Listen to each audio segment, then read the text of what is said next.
There we go. All right, good afternoon and welcome to the Oak Park Library Candidate Forum. This race is for 4 open seats on the library board. Candidate Surya Lofton has dropped out of the race, but after the deadline, so her name will still appear on the ballot. But just to tell you that she has dropped out of the race. So these 4 candidates that you're going to see today essentially should be the ones that are elected. My name is Peggy Kell, and I'm the Voter Service Chair for the League of Women Voters of Oak Park and River Forest. The League is a nonpartisan organization that does not endorse candidates, but seeks to register and educate voters on local, state, and national issues so they can make more informed voting decisions. Early voting started on March 10th at local courthouses and will start on March 22nd at the Oak Park Village Hall. Election Day is April 6th.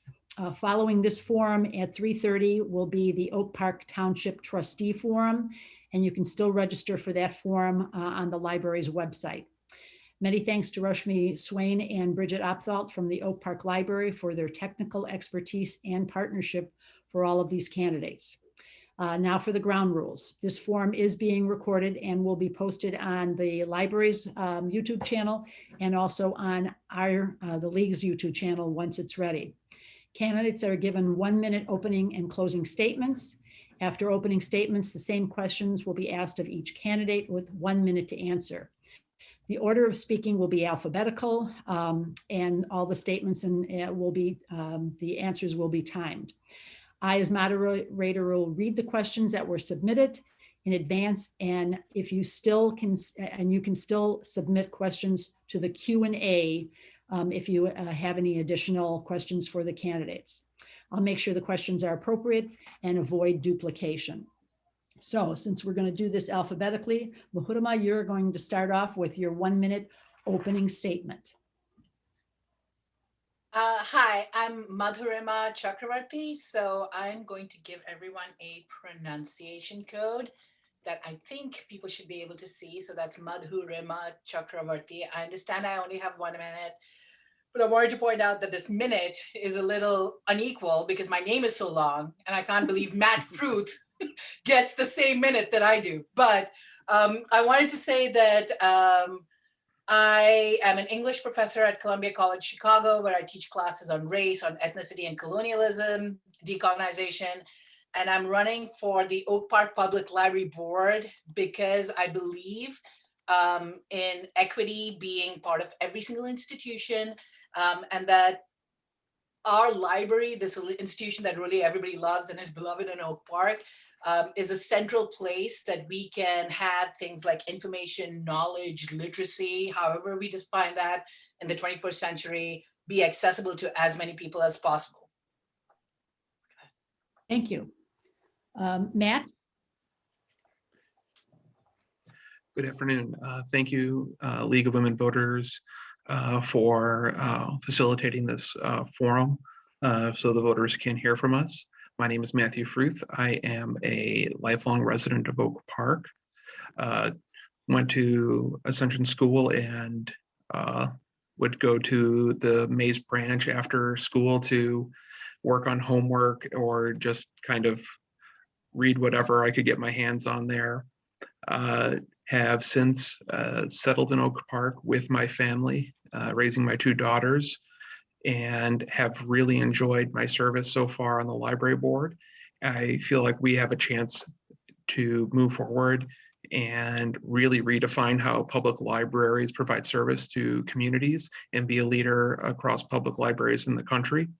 And I hope that you will vote for me in this coming election. Thank you. Thank you. Sarah? Thank you and good afternoon, everyone. Thank you to the League of Women Voters and to the team at the library who's helping make this available more broadly in the virtual world that we're all in. My name is, as I said, Sarah Glavin. I'm a resident in Southwest Oak Park. I moved here 9 years ago with my family and 2 small children. Really got engaged with the library originally as a patron. I think like most of our voters, my introduction was through the children's services area.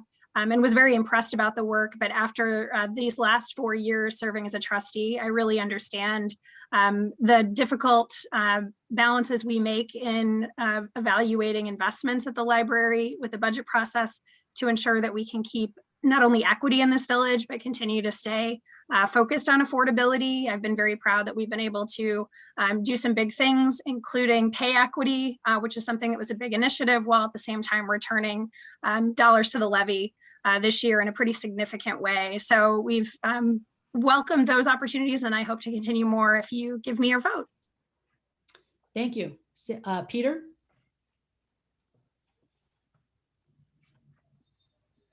Hi, can you people hear me? I'm having some network issues, but Yes. You're fine so far. hello? Yep, you're fine. Okay, I'm just going to continue. Okay, good. So my wife Bonnie and I have lived in Oak Park for 34 years now.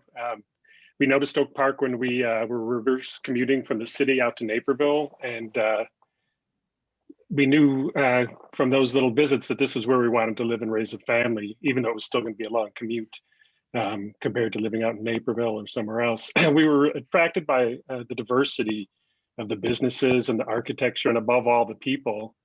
Our daughter went to Hatch and middle school and high school here, and now she's in college. And we really appreciate and have supported many of the local institutions here. I have professional experience starting and running a company that is the size of the library in terms of employment and budget.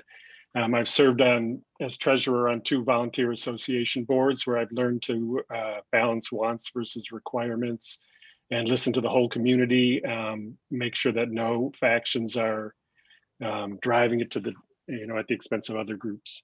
And I want to volunteer here to help keep the library strong and also support Oak Park's affordability. Thank you. The first question, Matt, you're going to start it off. Does the library review books for cultural and racially sensitive material? What happens to books that may be inappropriate? Well, very timely. The library staff, we have a tremendous professional staff who is constantly reviewing our collections and our circulation. Recently, I believe it was in 2019, our children's department and the other departments embarked on a diversity audit of our collections, looking at whether how representative our materials were to the community of Oak Park, looking across racial and ethnic, as well as gender identity and sexual identity representation, and presented that information to the board. The board sets policy on this. We do not pick individual books. We provide a budget and a policy framework for the staff to work with, and we entrust those professionals to do that job and not micromanage them. Thank you. Sarah? I'll echo what Matt has shared. I think that one thing that we've really determined as we worked across policy issues at the library is that we do want to create space for both staff members and patrons to share opinions about the important investments that are being made in materials and in collections, as well as programming. So while in this specific regard, as Matt mentioned, those decisions sit with the library staff, as board members, it is important for us to continue to build on the mission that we have set forward to the staff, that we check in with them on a monthly basis against goals that include equity and representation across the community. So we do really, I think, set that standard and make sure that they understand that continues to be a value. Our investment in the multicultural collection, I think, is a really important aspect of what we bring to the community at Oak Park, and ensuring that those things continue to be a priority are important to me going forward. Thank you. Peter? Yeah, I think that the library is already doing a great job of reflecting the demand of the community of what it is they're interested in seeing, and that needs to continue. I don't see that we have any problem there. I don't know if the question was also getting at the issue of possibly books that shouldn't be available in the library. My philosophy on that is that all books within reason should be available, but as books eventually become more problematic or out of date or just out of sync with modern society, that can be recognized, and possibly those books would need to be, indicated as, not suitable for everybody, or that these books may be problematic. But I don't think that the library should be in the business of removing them. But yeah, certainly we should. The library is already doing a great job of bringing a wide variety of materials for our diverse community. Thank you. Madhurima? Thanks. So, I mean, I want to echo what Matt and Sarah have said about deferring to the staff who are trained to deal with the acquisition of materials, and who obviously we would lead in terms of policy, and maybe shaping values, but we would trust to do their daily work.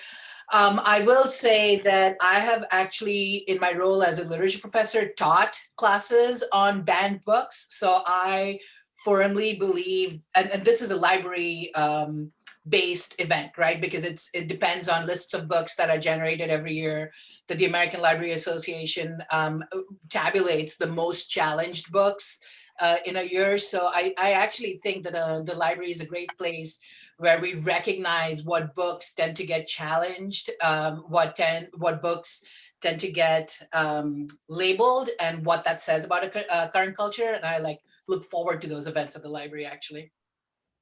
Thank you. Sarah, you're going to start this next question. With money saved by the closing of the libraries during the pandemic, how does this affect budget planning for the future? Thank you. Appreciate that. I think the library recognizes, just like many of our taxing bodies do, that we need to continue to be very fiscally minded as we approach how the budget is administered each year.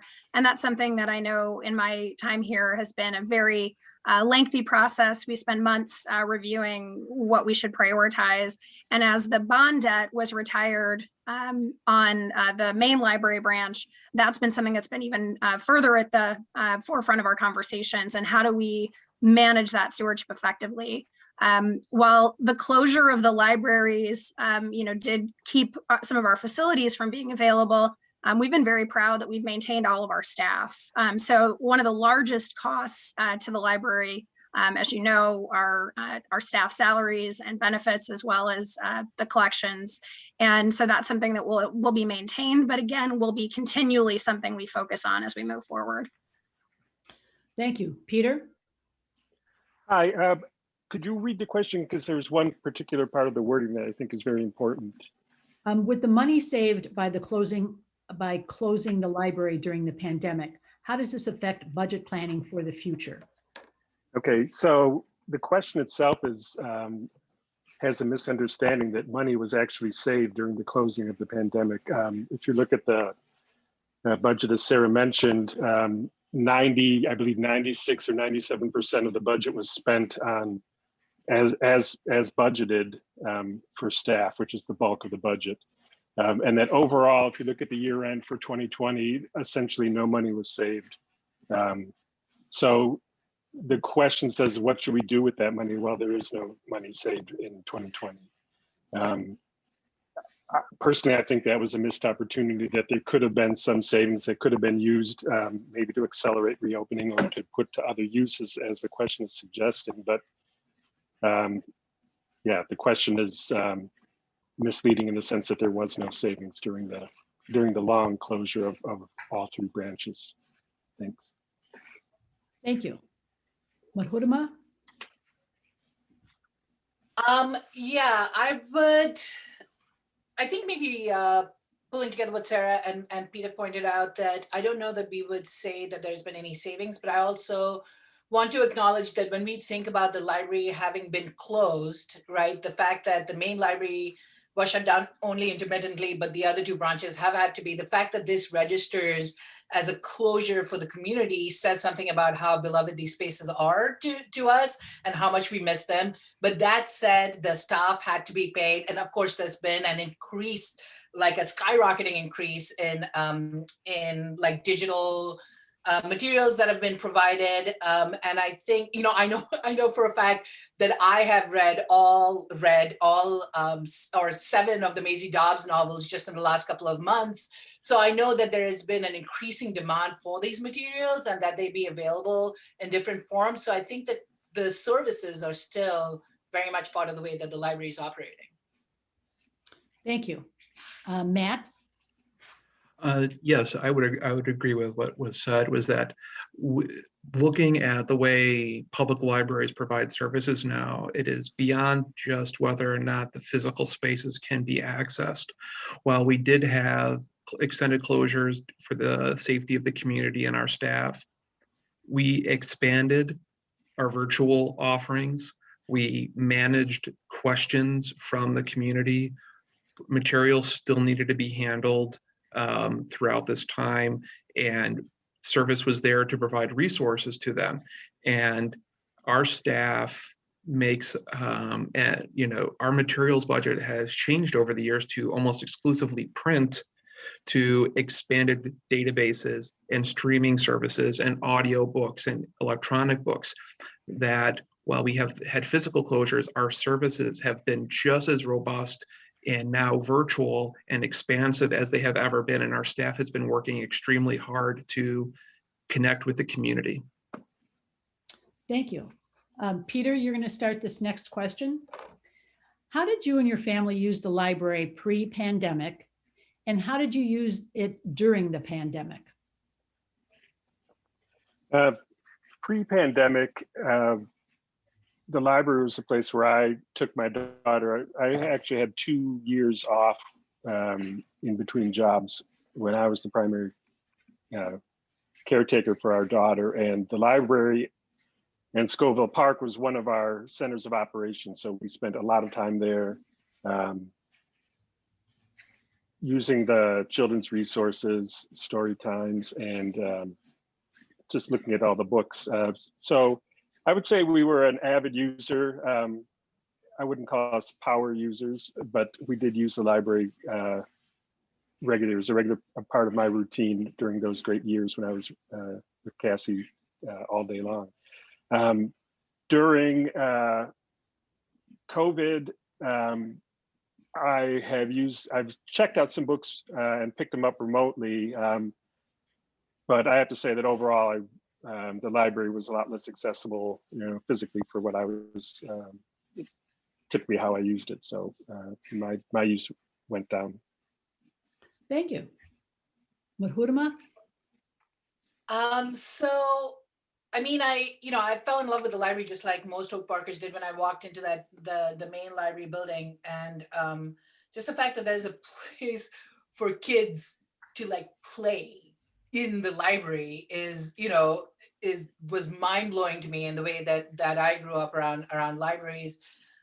We use the library quite a bit. We used to have this Friday afternoon ritual, my husband, Chris, my son, who's in 2nd grade right now, and I, where we would go to the library on Friday afternoons after school and just hang out for a couple of hours and read a lot of books and just be in that space. So I understand missing that space. Also, my son actually took chess classes with Luis on Tuesdays. So for 2.5 hours every week, he would do chess, and he got really good, and he met a lot of really cool people. We've missed the space, but we've used a lot of digital services. Obviously, because of school, my son's had an iPad, and we've downloaded a lot of comics from Libby and Hoopla. We've watched documentaries, so it's been intense. Thank you. Matt? We were frequent flyers at Dole and the main branch with my daughters who are 3 and 6, and they would gather up both of them have the ability to just gather up a group of other kids their age and find a way to have fun together, and bring home a bag full of books, which we then spend the next 2 weeks trying to track down.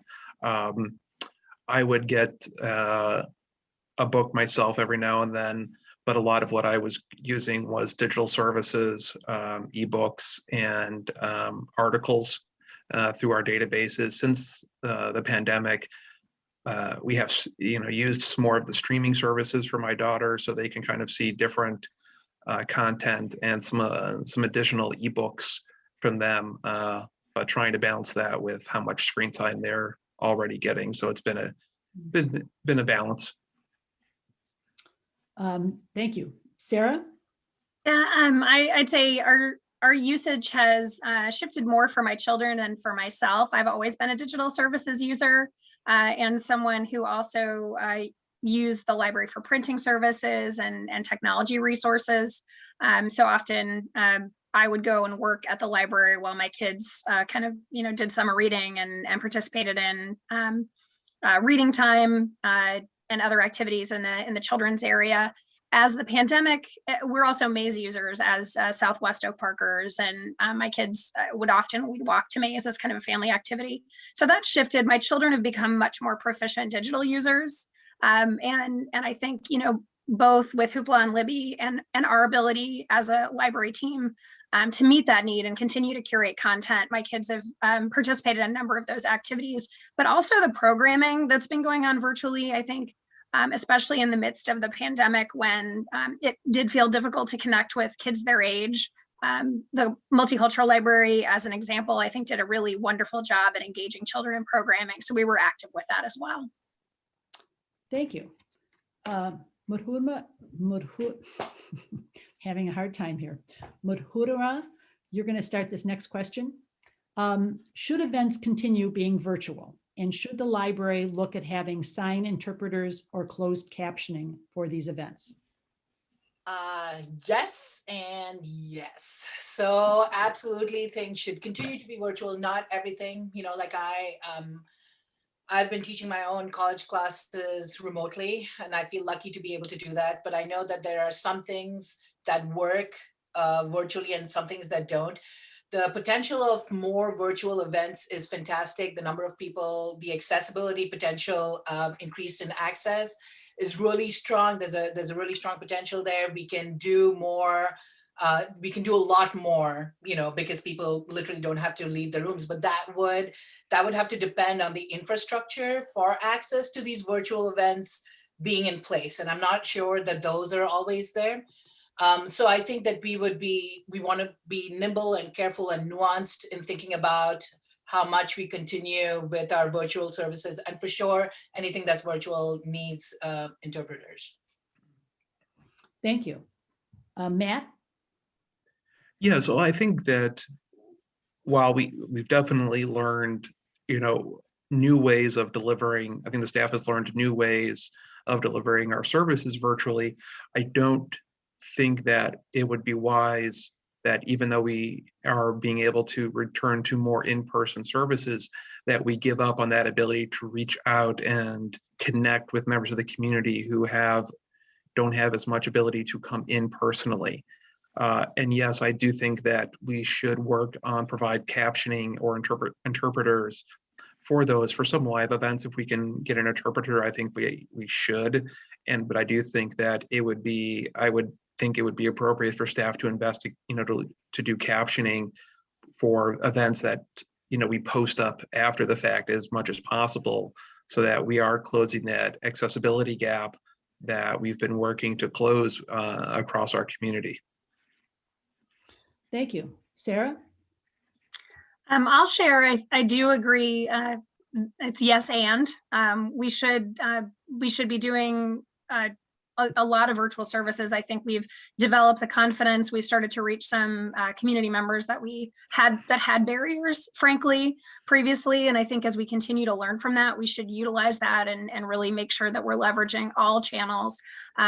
We do have, and I don't know how well everyone knows, kind of the data that we collect that the staff works very hard to share with us on a monthly basis that really informs, I think, the way we want to prioritize how we deliver different programming. And I think we'll find over time that whether we're providing certain content virtually or in person or through outreach programs, we'll continue to shape and hone that based on the response of the community and additional barriers we identify.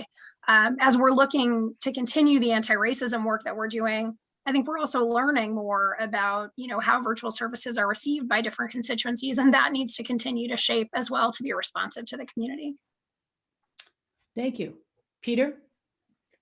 Yeah, I would say watching my daughter now doing essentially home college, something we always threatened her with, and now it's actually come true.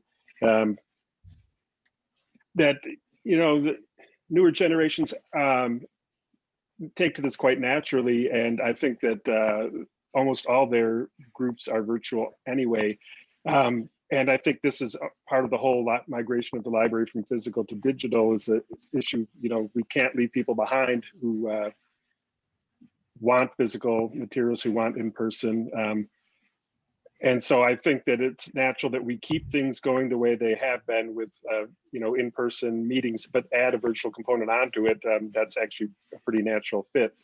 And then over time, I'm talking about generational time, I think we'll see a migration strongly to virtual versus physical for a lot of these programs, because it seems like that's what people are choosing to consume, but we can't rush that migration. Thank you. Matt, you'll start the next question. What do you think is an acceptable rate of tax growth that you would work to achieve? I think that working around, the 2-3% number is the framework that we have by and large been looking at over time and would likely continue to look at as we go forward. There will, of course, be special circumstances when we need to do major capital investments down the road, looking at with the building hitting about 20 years, almost 20 years old now. Certain systems will need to be replaced in the near future that we'll need to look at how those are funded. But if you look at the years between 2009 and 2019, on averaged out, we were raising our levy at 2.3% over that decade of time. It balances out. So I think that we have been very mindful, and I see no reason that we would change that mindset again. But again, that will be a determination by the board when we pass our budget in the fall. Thank you. Sarah? Thank you. I appreciate that. I do agree that we will continue to make sure the levy is fair and equitable. And I think there's a lot of conversation in the community about the kinds of services that we expect from the library. I think one thing I talked about earlier today was an effort that we made. And one of the reasons that we were at that 2.3 was to create better equity for the kind of the lowest level staff members at the library, to bring them to a fair and equitable wage and provide benefits to some of our employees, which was really about a value question among the board, and a difficult decision for understanding the impact of the tax levy, but I think something that we all agreed was imperative to ensuring that our employees felt respected in our conversations and looking to the budget. But I do think we will always continue to weigh the budget carefully, and while that 2% has been reasonable, that will be continue to evaluate as we look at the issues coming up in the community and how we need to prioritize that. Thank you. Peter? Thanks. So I think that looking at the levy as increasing by 2 to 3% over that span is very misleading, because during that period, Oak Park's 20-year bonds were paid off, and that was roughly 30% of the budget, 25 to 30% of the budget. So there was an opportunity. In fact, the voters, when they approved the referendum for the bonds, had the understanding that this was to pay off the construction of the bonds, and in 20 years, that levy would go away. That's the general understanding of a construction levy. Instead, the library captured all that money. So when they say they've been raising the levy by 2 to 3% per year, that's on top of a 30% increase that should actually have been returned to the taxpayer when the levies were, when the bonds were paid off. The same thing at a smaller scale, but just as bad, happened with the TIF district in Madison. When that money became available, the point of the TIF district is to increase the tax base and thereby lower the tax burden, but the library basically worked around that end goal and produced no tax relief in the way that the TIF was designed to do. So I'm not happy with the 2 to 3%. The answer to that question would be 0 for me. I think we need to hold the levy flat. We don't need to cut. We need to hold it flat for a number of years to let Oak Parkers catch up to where the library has gotten ahead of us. Thank you. Thank you. Madhurima? Yeah, so I don't know that I agree with Peter's characterization, but I will say that I find that the conversation about the levy and taxes, which is happening everywhere in our community, I think is obviously really important. Obviously, we're really, we need to be cautious with people's hard-earned money. I'm a homeowner in Oak Park. I understand the property tax burden. But I also understand that some of these pieces are not entirely, like the question that we relate the affordability up to Oak Park is not entirely just because of the decision 2 years ago by the library, right? Like it's part of a larger picture. And I think that, we need to consider. So I hope that Peter was out there canvassing for the fair tax, when it was on the ballot in November, that there are, like a wide variety of issues that increase like the tax burden on Oak Parkers. Thank you. Sarah, you'll start this next question. What is your vision for the direction of the library over the next 4 years? Thank you. I think, we've begun a number of conversations that are really very active, even as we've been shifting to more digital services. And those are really rooted in the mission statement that you can see on the library website, which are reviewing policies to ensure that we are thinking about equity and access for all members of Oak Park, really connecting and being an engager of the community. So we've been working through a myriad of tools to change our community outreach programs and make sure that we're bringing services to the most at-risk community members, seniors that are shut in and need access to services. And we also see, arts and the power of literature being a tool in this time of incredibly important wellness. So I think those are all very important. One area I'd like to continue to add to that as we're looking towards the impacts of COVID in the community are really being a partner of some other community organizations, including the township and the chamber, as we create resources for workforce development and provide opportunities for educational attainment through our tools and technology. Thank you. Peter? I think that I've said this before, that the library is really an excellent institution, serving the people of Oak Park very well. And my vision is that we maintain that, and that we do that in a way that does not increase our overall budget for several years. I think that we can, when you look at Oak Park compared to, say, Evanston, a lot of people consider our sister village. Evanston is 40% bigger than Oak Park, and it has a smaller library budget than Oak Park.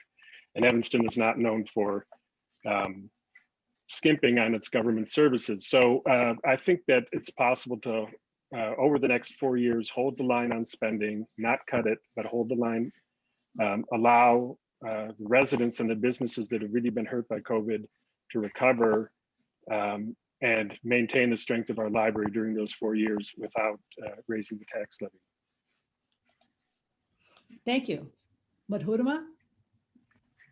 So I think that one of the lessons that we've learned from, one of the many hard lessons that we've learned from this year of COVID is how dependent we are on technology. And I think the other really hard lesson that we should have learned a long time ago, but it definitely became clear in this last year, is that access to that technology is very unequal, right? So that, we depend on, this last year, we've depended on technology for our jobs, for school, also just to be in touch with family and friends, and I think that primarily what I would like for us to happen is for the work that the library is already doing in increasing access to devices and lengthening the leases on those devices. I would love for the library to work with other local agencies, local entities, and having free Wi-Fi internet for as large parts of the village as possible. And I would love to see classes that are based on separating information from misinformation. I think that that's an incredibly important task that needs to happen if we want to think about 21st century literacy. Thank you. Matt? I think over the next 4 years, I think we have this chance to look at how public libraries, not just our own, but across the country, are looking at our ways of delivering services in terms of what we have learned from our partners and shared embedded information, making ourselves more available via technology, as well as changes in how we provide physical services, looking at the staff just this week brought online additional lockers for people to be able to access materials to check out beyond what our normal operating hours are. I think that is a tremendous access that allows people more flexibility to access what we do. And I think looking at that, planning for the future as we, as our communities change, and be responsive to their needs and provide as much access to the community so that they can be empowered and expand their abilities and their horizons. Thank you. Peter, you'll start this next question. Does the board have input to books, videos, et cetera, that the library does purchase?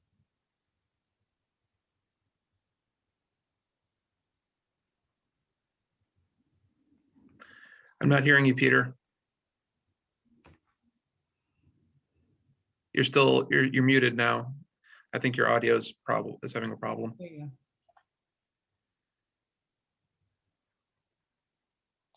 Still no audio for Peter, for me. Do you have your mute button on? Okay, all right. Let's skip Peter for right now. And Madhurima, would you start that question? Does the board have input to books, videos, et cetera, that the library purchases? I believe the answer to that is no-ish, right? Like the staff, like obviously values, broad policies.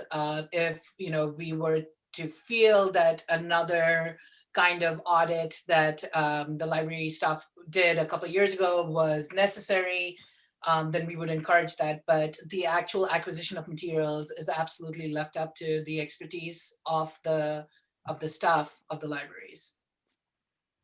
Okay, thank you. Matt? I agree. I think we touched on this a little bit earlier.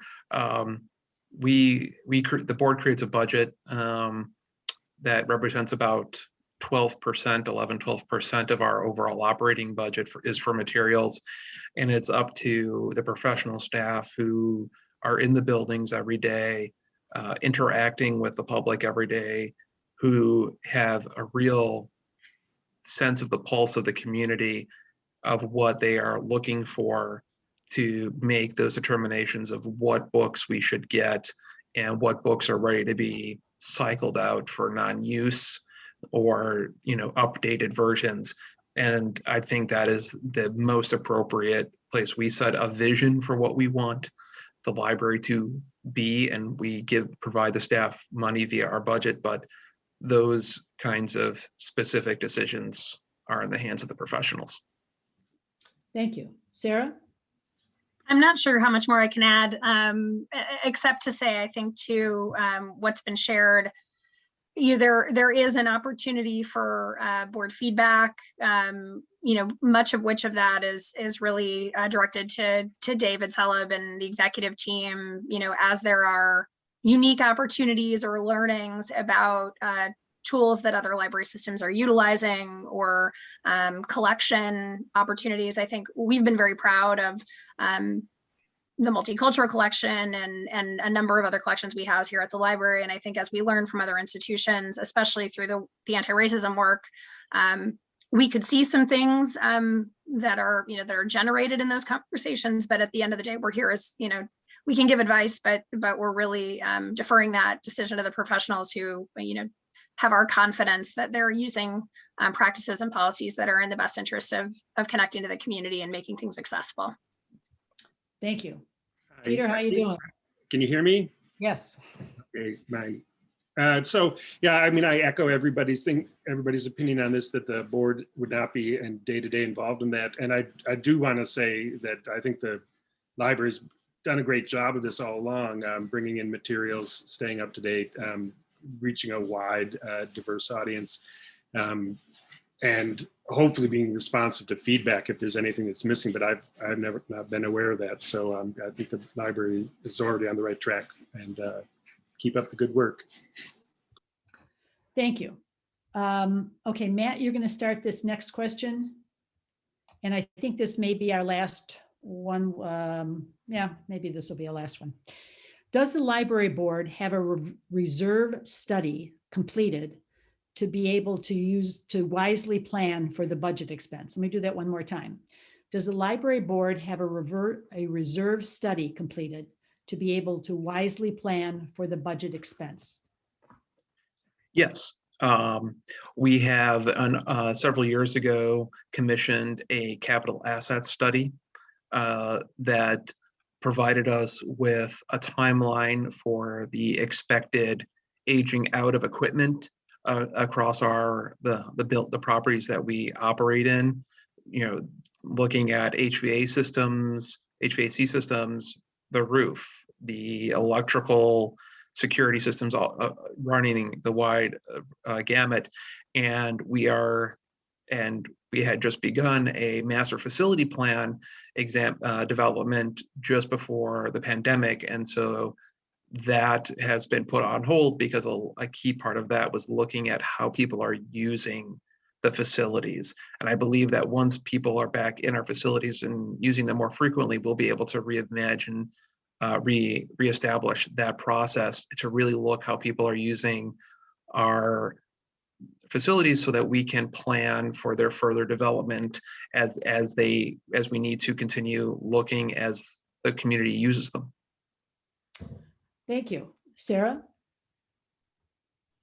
Yeah, the only thing I'll share further throughout that process is that, you know, as we know the age of the building, we're very conscious of ensuring that as we plan the budget annually, we're looking at all those capital expenditures in such a way that we are ensuring we don't need to go to referendum or have unplanned expenditures in such a way that it would be a surprise to any member of the board in our budgeting process.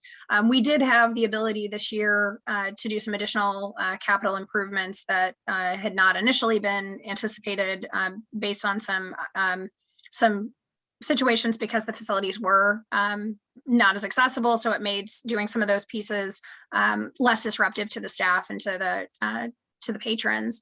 But I think, you know, we will continue to follow that process and make sure that we're being very transparent as we consider what those investments might be, and that they are not, you know, excessive in any way, but just about really ensuring the long health and facility safety for our patrons and staff. Thank you. Peter? Yeah, I think that financing through reserves is the fiscally prudent way to do this. And this morning in another forum, we heard a great example of the township when they built the new senior center across the street from the township. That was done by saving money over 9 years in their budget, building up a fund so that it could be paid without having to have a bond or a referendum or a tax levy increase. And I would like to see the library move more towards that model where capital expenses are pre-funded by carefully saving versus a referendum and then another bond payment, because I mean, as we've seen, when the bonds are paid off, the tax levy tends not to go back down. Thank you. Thank you. Madhurima? Yeah, I would agree that the referendum would be sort of our last resort to fund capital projects. I think that I also want to say that I think that it's hard to estimate right now, because like 13 months ago, what we thought was going to be the financial landscape of the library is very different from what it is right now. So I think that, you know, I agree with the values of financial prudency. I agree that the referendums, you know, that is really just not in the least, not because it's popular, but also I don't think that it's a very appropriate way to finance this. I also know that there might be, we did hear about, you know, what stimulus packages might be coming our way and how that might help develop capital projects. So I think that it's just a little outside of very generally speaking, saying that we will be careful and transparent. I think it may not be very responsible to elucidate exactly what we'll do before we actually get into the weeds of the budget. Thank you. All right, we're going to end with closing statements. And Peter, since you kind of got out of order there, we're going to let you go first with closing your 1-minute closing statement. Okay, well, thanks to everybody who's watching this forum, and thank you for voting in Oak Park's local elections. That's very important. Other candidates, thank you for being here and also for all your service on the library. And League of Women Voters, thank you so much for organizing these forums and everything you're doing to help us be better informed voters. My wife Bonnie and I have been living here for 35 years in the Hatch district where we raised our daughter Cassie. We love and support our local Oak Park institutions, and we want to maintain their high level of service. But I think that we can all see that the spending and tax levels have gotten to the point where they're affecting affordability of moving and staying in Oak Park. And it is starting to change the demographics of Oak Park. We're getting less economic and racial diversity. I don't know if people are aware, but over the last 20 years, the population has been stable, but the African-American population has dropped by 20%. That's not entirely because of this, but I think that affordability is something that the library has to take very seriously, and that's why I'm running for it. Thank you. Thank you. Madhurima? So, you know, I'm running for the first time for anything, not in the least because it's only 4 years ago that I actually became a citizen of the United States. So a lot of what I bring to the table, even though I've lived in this country for a long time, what I bring to the table is a perspective that's informed by the way that different people do different things. But part of running has been to answer these questionnaires, you know, that we've been doing. And there was a questionnaire from the Wednesday Journal that asked, why should the Oak Park Public Library be focused on equity? And that question stumped me because, like, why not?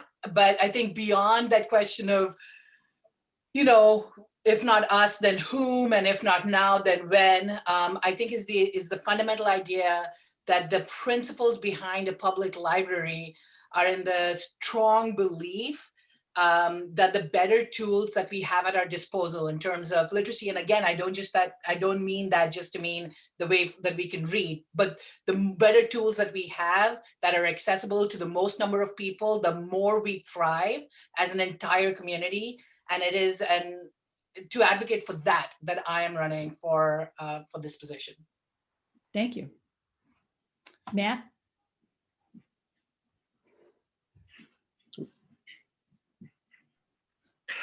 Thank you for the League of Women Voters for putting this on. I don't know how often I can say that I am proud of the work that we have done at the public library for both the staff and the board during my time on the board. And